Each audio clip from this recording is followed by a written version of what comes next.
Did the New York Jets go from the single best roster in the National Football League to a bottom 5 unit in one offseason? Well, according to Mike Clay of ESPN, they did. This is his annual roster rankings, position by position, team by team, and overall team score, which I did see their overall team score for the Jets.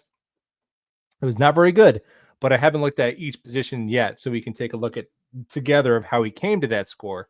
And they were rated number 1 last year. Obviously, they only won 5 games, so grains of salt, but I think it's an interesting exercise that Mike puts together here. He puts a lot of work into it. So we'll go through it. I'll put the link in the description below. Starting with quarterback, which he has the Jets at 29 out of 32 teams. So if he's doing it the same way as he did last year, he's grading the room. So and I look at a team like the Giants, he's probably factoring in that they did spend a first round pick on Jackson Dart, who has potential to maybe be a long-term answer. So that's at least in their room, and like Jameis Winston as a third quarterback. So that could be a reason why they're ahead of the Jets, because Russell Wilson at this point in his career isn't really much better than Fields. The Steelers did that exact experiment, and the points per game stayed the same, and the win percentage went down when they made that change. So that's probably the reason there. Friend of the show, Aaron Rodgers, checking in at 26. Okay, and again, Pittsburgh doesn't really have an heir apparent there, so that's probably tanking their grade.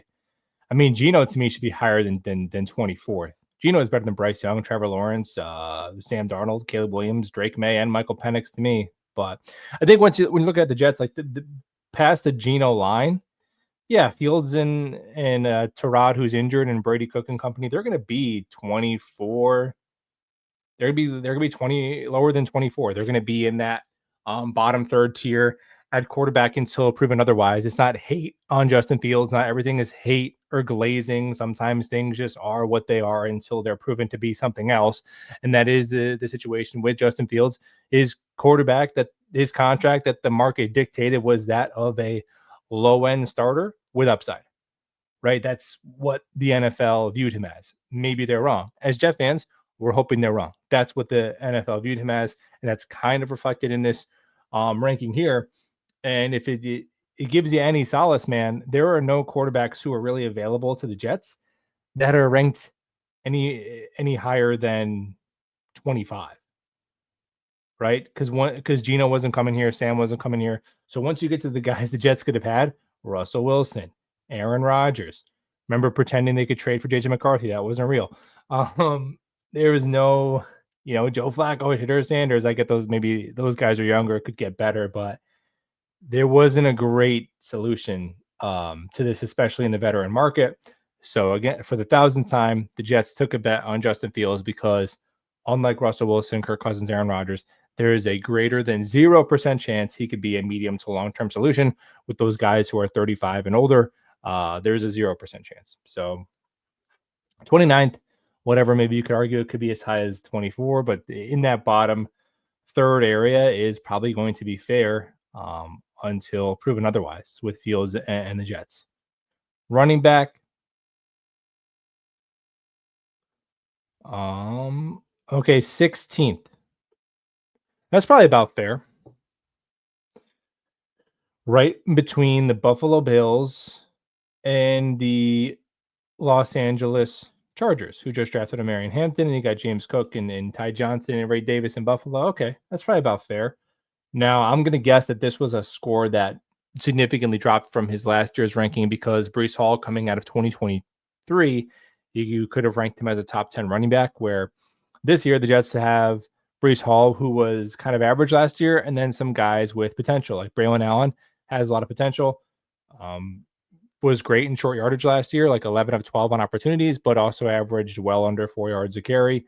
Isaiah Davis, very efficient in limited work, and they have Donovan Edwards in the wings as well. So I think an average running back room is not the craziest grade. I'm going to wager that will be higher next year just because of the usage that these guys are going to get. They're going to get so much usage that the volume will be so high that their ranking will probably increase. All right.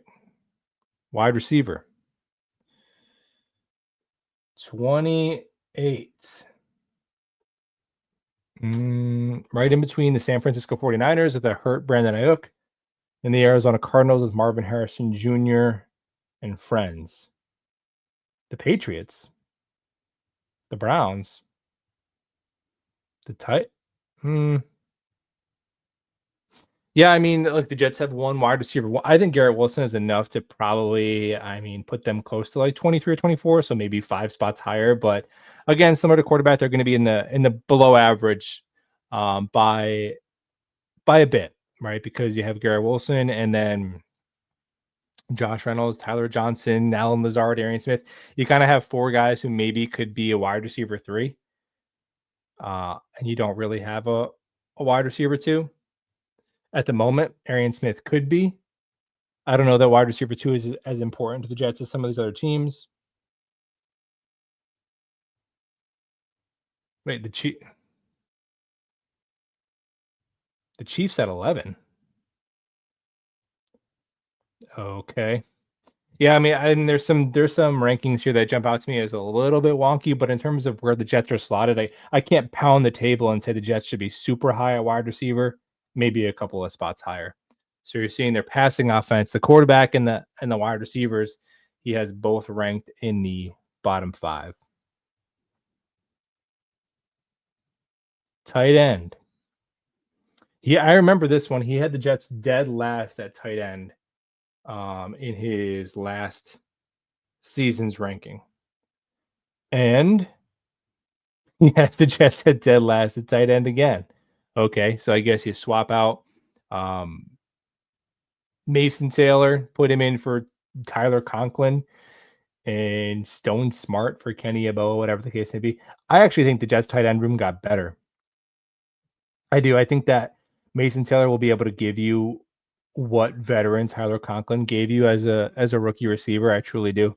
I think he can give you that 550 yards and 2-3 touchdowns that Conklin was putting up for you. And it's not like Conklin was much of a blocker, so I think that could be immediately replaced by the second round rookie, who obviously has a ceiling to be much better than Conklin, but just talking about right now for this season. And then Andrew Beck is better than Ruckert, who was their tight end last year. Andrew Beck is solid, man. Andrew Beck can play. He's going to become a fan favorite. He's a lock to make the team.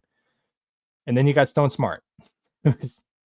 Again, these John Simpson rule signings, I'm telling you, it's going to age. Like, it doesn't mean that every roster hole is solved. You don't have to solve every roster hole in order for individual signings to be good value signings. Stone Smart and Andrew Beck. I remember when Joe Douglas in one offseason spent $8 million a year on Conklin, $8 million a year on Uzama, and a third round pick on Ruckert to get what? Conklin was okay. Other two complete nothings. So it's almost like people say, like, oh, they got an $8 million tight end in Uzama. I look on NFLNothingburger.com and it says he's a blocking tight end. Well, no, he's not. He's not a blocking tight end because he can't block. He's not a catching tight end because he can't catch. You wasted $8 million a year. So it's like you see these cheap signings and people say, oh, the Jets are tanking and they're not trying. No. They're actually trying to have a team that and a staff that can elevate players and not just have to buy every single win that they get. As old and senile and as Woody Johnson is, he just printed money and gave it to Joe Douglas and Robert Saleh, and they couldn't buy more than 7 wins. So the Mason Taylor and Stone Smart and Andrew Beck will be better than Tyler Conklin, CJ Uzama, and Jeremy Ruckert at a fraction of the cost. Anyway, but that being said, do I think the Jets have a good tight end room? No, but I would definitely put it over, New Orleans and Juwan Johnson, and then a bunch of mid, Conklin, and then a bunch of mid in LA.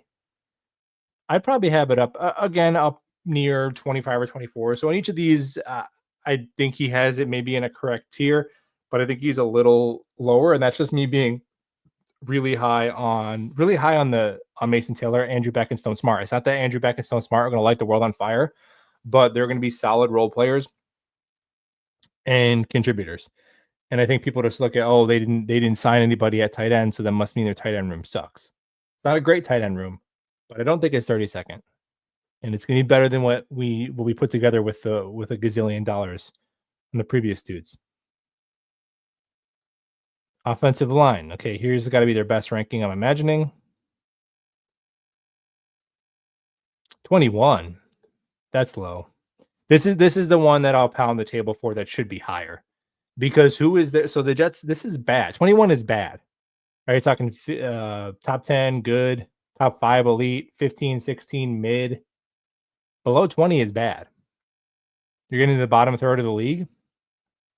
Who's the Jets' bad offensive lineman? Well, it's not that simple. I don't know. Who is their bad offensive lineman? You cannot have a bad offensive line if you don't have one bad starting offensive lineman. Now, the depth I'll give you. The depth is horrifying. Let's be honest. I'm hoping that somebody like I know it's not great. It's like the Cam Flemings of the world, but I might sign Cam Fleming and have him play over Max Mitchell. But I think their plan is Myers in at center, and then they're going to shuffle the deck with Tittman and AVT to guard and tackle. We don't have to like it, but I think they're pretty much tipping their hand that is going to be their plan. By the way, that they've had Tittman move around in practice, and by the way that they've constructed their roster. So, with that being said, I mean, the Patriots' offensive line is automatically better than theirs just because they took Will Campbell. Okay. Detroit seems very low. The Chargers' offensive line is better with Rashawn Slater out for the year and Mekhi Becton not practicing. And question marks to the other center and guard spot. All right. This is the one I'll pound the table for. I'll say that the pressure rate and the how long is allowed before pressures, those numbers are going to be fine. The offensive coordinator needs to help the quarterback. The wide receivers need to help the quarterback, and the quarterback needs to help himself to get that ball out in under 2.8 seconds. Because if we're taking sacks, I'm telling you, it's gonna be because that ball is not coming out, not because John Simpson and Olu Fashanu and AVT and Joe Tippmann and Armand Membu are a bunch of bums. No way. Interior defensive line, this is probably gonna be pretty low.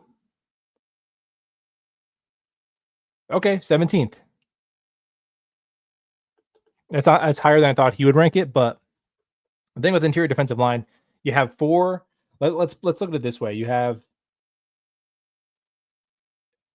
two spots, right? You have two spots that are 100% of the reps are available at both spots. So let's call it you have 200 reps, just to make the math easy.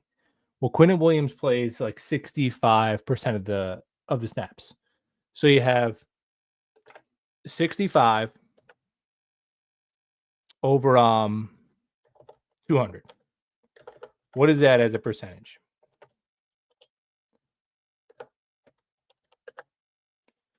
I mean, half of 65, right? So 32.5%. Okay. So right away, a third of your total defensive line snaps are going to a guy who's capable of making a second team all pro. So that should raise your ceiling pretty good from there. And you got guys like Tufele, Hall of Famer, apparently, according to the preseason. Byron Cowart's okay. Leonard Taylor's okay. Derek Nadi, I don't even know if he makes the team. But to me, actually, it's the defensive interior. That's a position where I think people bring up a lot. Defensive interior, wide receiver. I actually disagree. I don't think there's, and we can, like, the wide receiver ranking I know is low, but, signing Tyler Boyd or whoever to be the wide receiver 4, like, it's, I don't know if it does anything for the team. Or even at defensive interior, like, there's nothing left. So to me, can you get a left tackle that's better than Max Mitchell, or an edge who can maybe once every other week win a one pass rush rep? So those are the spots to me. But defensive interior, I don't think is as bad as some people think. And I guess Mike Clay tends to agree with an average score. I think Leonard Taylor is somebody who can do really well in a specific role for this team as well. All right. Edge rusher. New York Jets at 21. Now, this one is so tough because if Jermaine Johnson was healthy, I would say it definitely should be higher because you have two. That's a very good tandem of McDonald and Jermaine. Without knowing what version of Jermaine we have, I can't really get too mad about this. I do think that Will McDonald is still underrated on a national scale. He does look heavier. He did have a nice play where he clamped down on a run play and didn't go for the fake. That was something at Iowa State that he did really well. Which is why I thought his run defense, although he is slender, I thought he had a chance to be an okay run defender because he was a really good tackler at Ohio State. Or I'm sorry, Iowa State. He was a really good tackler, and he missed a lot of tackles last year. So hopefully he can get better. He's got really long arms. He tackles well outside of his frame, and he has the first game I watched of his is when they were playing Texas, and he made a couple of really incredible plays tackling Bijan Robinson on these little RPO. Who's going to have it? The quarterback, the running back, misdirection. So he has really good awareness and just really good instincts as a run defender in space. Remember, there was a play last year where Sam Darnold kept the ball in the naked boot and they just left McDonald unblocked and tried to get him just leaning the wrong way to give Darnold time, but he didn't fall for it and he got a free sack on Sam Darnold. So McDonald has a really good football player instincts. It's just the missed tackles were an issue last year and just his strength. So I don't know why he's seen as a player who can't get better, even though he only started for 1 year. Like he can get better at those things. But okay, 21. I mean, with the edge room, Eric Watts, I finally got a chance to rewatch the preseason game. They take forever to put the all 22 up. Eric Watts made some incredibly impressive plays against the run. Like he truly did. And so did Clemens. But man, watching Clemens and Watts pass rush, it is like they are in quicksand. Like they cannot disengage from a blocker and impact the play. I know Clemens had like 5 sacks last year somehow, but man, that is like, can somebody like Braden McGregor or Rashad Weaver or Tyler, can someone show some juice? Because Watts is that's a decent skill set to play 20% of the reps and just be a massive elite run defending edge. Okay, there's a spot for you on an NFL roster doing that. But man, this team needs somebody besides Will McDonald who can get a quick speed win off the edge. Right now, I don't know who that is, and I think that is what is tanking their overall grade. Thought it could be McGregor, but it doesn't seem like he's. I don't know. We'll see if he gets some more work in the preseason game too. Corner, Jets are third. Okay, I'm guessing this is gonna be their highest ranking. Yeah, I mean, look, you have. Where's Denver?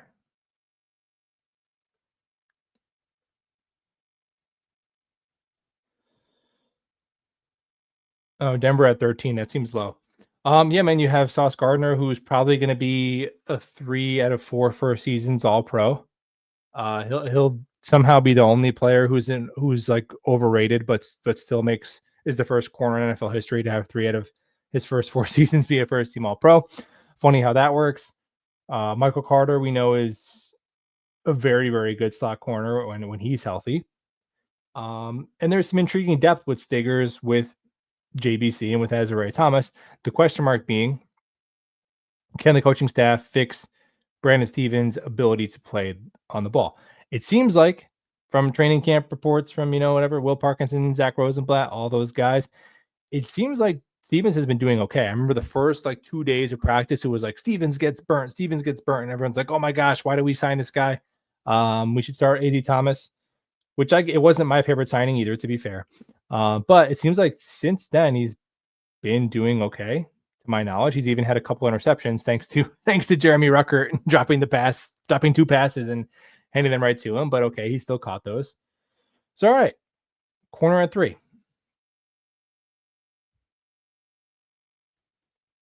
Safety, I guess this will probably be pretty low as well. 20. Okay, that seems right about fair. 20, like a below average safety room. Because you have one starter who's solid in Cisco. I think he's just an average starting safety with potential to be better than average because he was better than average in 2023. A little bit of a down year last year, but he's still 24, 25 years old. So he's solid. And then from there, it's, that, I mean, Tony Adams and Isaiah Oliver have played a bunch of games in this league. They've both been starters on good defenses, but I think you'd rather them both be a sub package player than a starter. So this is a spot where I'm hoping Malachi Moore. I know he was injured for a bit, but I'm hoping he can just take this job because he's going to be 24 years old as a rookie. Tony Adams is 26, so I know there's a big gap in NFL playing experience, but in terms of age, I mean, I'm hoping Malachi Moore could just take it and go. Fifth year player under Nick Saban, he should be high IQ and be a quick study. But no, no major qualms there. It seems like they're playing Isaiah Oliver as a safety, and he is a solid backup defensive back as a depth piece. It's also a spot where Aaron Glenn, demonstrated the ability to his staff in Detroit coached up that position incredibly well. Do we have no special team rankings. Is this the overall? Okay, here's the overall. The Jets are 27th. So they go from number 1 to number 27. Yeah, I think the Jets, they aged to be very, very overrated, right? Mike Clay said they were number 1 roster in the NFL. I predicted them to win 10 games, and finish second in the division and get a wild card. That did not happen. But I think it's like an overcorrection for that, because when I'm looking at the Jets of last year, I see what they were a 7-win team who got unlucky at kicker. Is really what they were. You want to bundle up all the excuses in the world because you had a bad kicker for 6 weeks. Okay, bundle them all up into 2 more wins, and there you go. You were 7-10 instead of 5 and whatever. So fine. And now I think they're a 7-win team. So I think they're right. 7 wins to 7 wins. And he had them as number 1 before they traded for Devontae Adams. So this was like Hassan Reddick's going to be really good. Tyron Smith is going to be really good. Aaron Rodgers he had as like the 13th or 14th best quarterback. So I think those just age to be a little bit overrated. And with this year's ranking, I think the biggest thing I would disagree with is the offensive line. It is the offensive line. And I probably have their quarterback like 4 to 5 spots higher, which isn't the end of the world. But if you jump offensive line, like to me, it should be like 10th or 11th, and quarterback from 29th, 24th, 25th. Then if you plug that in as a little algorithm here, it probably would spit the Jets out of like the 22nd, maybe, which is where I'd probably have them a little bit higher. But there we go. 27th overall in the NFL. Let me recap his grades for each position group. Quarterback 29th. Well, here's on offense. Quarterback 29th, running back 16th, wide receiver 28th, tight end 32nd, offensive line 21st, defensive interior 17th, corner 3rd, safety 20th, edge 20th. Did you do linebacker? Did I miss linebacker? Safety, corner. Oh, we missed off-ball linebacker. Dude, number 6. Hell yeah. All right. Yeah, this should be very high. This should be this. Well, I think the depth would be only reason why you wouldn't have it higher, but I think the starters, Quincy and Sherwood, that's probably the best position on the team, just because I think Sauce is better than both Quincy and Sherwood, but the combination of Sauce and Stevens, I don't think is as good as Quincy and Sherwood. Quincy was a recent first team All-Pro. Sherwood was very good last year, got a $15 million contract with the Jets, and was voted their team MVP. So, yeah, the back 7 of their defense, you got linebacker at 6th, corner at 3rd, safety at 20th, and then their defensive line and the teens to 20th. So overall, if you're looking at how he views the team overall, you're talking about offense, he has bottom 5, and defense, he has probably is above average, is what his roster rankings are telling us from personnel standpoint. Well, there we have it. Thanks for watching, and we'll talk all soon.